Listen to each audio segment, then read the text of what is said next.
Welcome to Guide Guru. We hope this video helps.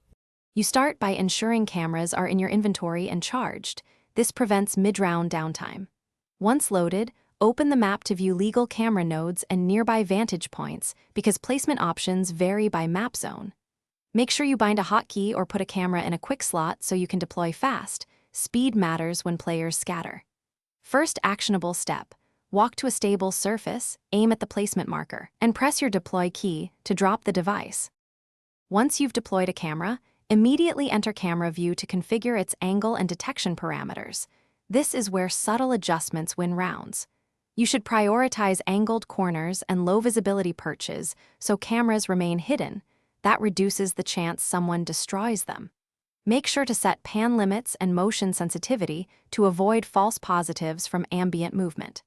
After configuration, back out and walk the nearby area to confirm it covers intended choke points and common hiding spots without exposing the device. You finish by actively monitoring feeds and communicating observations to teammates. A single confirmed movement can change your search pattern.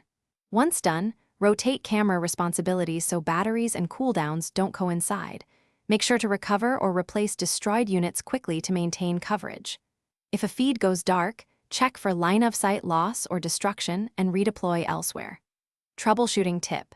If motion alerts spike from wind or props, lower sensitivity slightly and re-angle to focus on human-sized movement, not background noise.